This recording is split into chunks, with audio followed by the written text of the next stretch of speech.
la loca. Oigan, dijo Mathieu de Eudolin, las chochas me recuerdan una siniestra anécdota de la guerra. Ustedes conocen la finca que tengo, en los alrededores de Cormeilles, y saben que cuando los prusianos vinieron, vivía en ella. Tenía entonces por vecina a una especie de loca a quien los repetidos golpes de la desgracia habían extraviado la razón, en otros tiempos, y en un mes, había perdido a su padre, a su marido y a un hijo pequeño. Cuando la muerte entra en una casa, casi siempre vuelve al poco tiempo, como si conociese la puerta.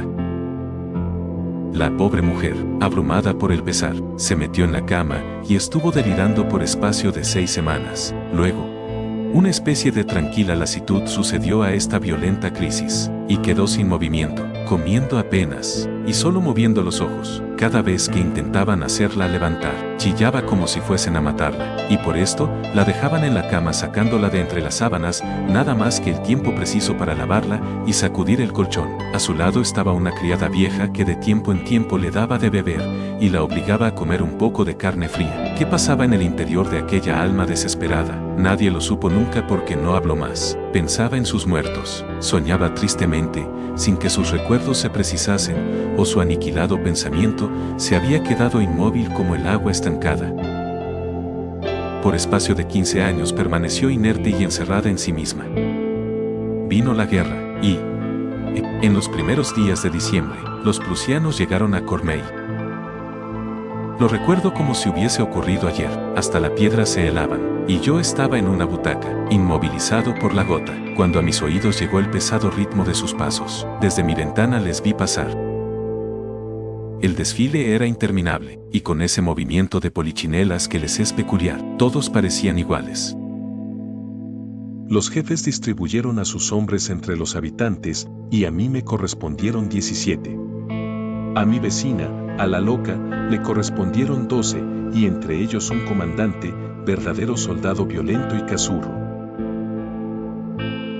Durante los primeros días no ocurrió nada de particular. Al oficial de al lado le habían dicho que el ama estaba enferma y él no se preocupó lo más mínimo, pero esa mujer a quien nunca veía llegó a irritarle y tomó informes con respecto a su enfermedad. Entonces le dijeron que la señora estaba en la cama desde hacía 15 años a consecuencia de un gran pesar.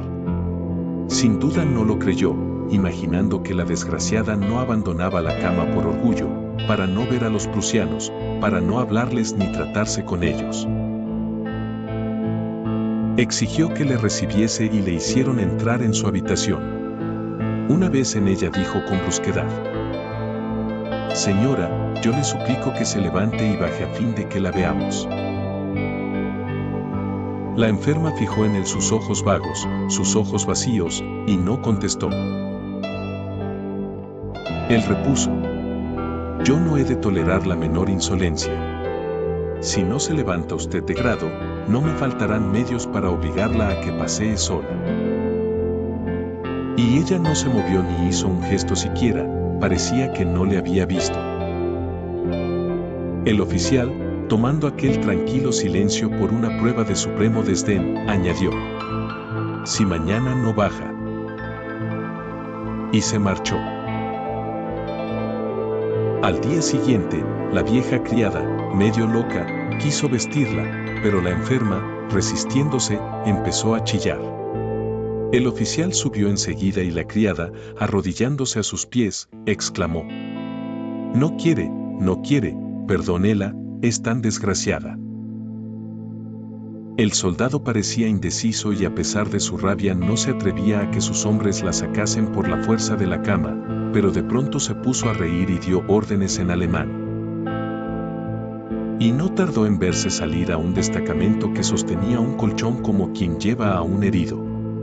Y en el lecho que no habían tocado, la loca, siempre silenciosa y tranquila, permanecía indiferente a cuanto ocurría. Para ella lo importante era que la dejasen acostada. Detrás iba un hombre llevando un lío de ropa de mujer. El oficial, frotándose las manos, dijo: «Aunque no quiere vestirse, daremos un paseíto». Y el cortejo se alejó con dirección al bosque de Surambille. 2 horas después, los soldados volvieron solos. Y nadie volvió a ver a la loca. ¿Qué habían hecho con ella? ¿A dónde la habían llevado? Nunca se supo. Nevaba noche y día, y praderas y bosques se envolvían con un sudario de musgo helado. Y los lobos venían a aullar hasta a nuestras puertas. La idea de aquella pobre mujer perdida era una obsesión para mí, y para tener noticias suyas llegué a hacer diligencia cerca de las autoridades alemanas. Por poco me fusilan. Volvió la primavera, se alejó el ejército de ocupación, y la casa de mi vecina seguía cerrada. Por los senderos de su jardín la hierba crecía. Durante el invierno, la vieja criada había muerto, y aunque nadie se ocupaba ya de la aventura, yo pensaba en ella sin cesar. ¿Qué habían hecho con aquella pobre mujer? ¿Habría huido corriendo a través de los bosques? ¿La habrían recogido en alguna parte y metido en un hospital al no poder obtener de ella ninguna noticia? Nada podía desvanecer mis dudas, pero poco a poco el tiempo se encargó de desvanecer mi malestar. Ahora bien, al otoño siguiente había chochas en gran abundancia, y como la gota me dejaba algunos momentos de reposo, me atreví a ir hasta el bosque. Había matado ya 4 o 5 pájaros de los del pico largo, cuando tumbé uno que desapareció en un foso lleno de ramas. Bajé para recogerlo, y lo encontré junto a una calavera. Y bruscamente el recuerdo de la loca acudió a mi mente y me oprimió el corazón. Durante aquel año siniestro, muchos otros habrían tal vez muerto en aquel bosque, pero no sé por qué tenía la seguridad de que acababa de encontrar la cabeza de la miserable maníaca. Y repentinamente lo comprendí y lo adiviné todo. Tendida en su colchón la habían abandonado en el bosque desierto y frío, y fiel a su idea fija había muerto sepultada en la nieve sin mover ni un brazo. Los lobos la habían devorado después. Y con la lana de su desgarrado colchón, los pájaros habían construido sus nidos.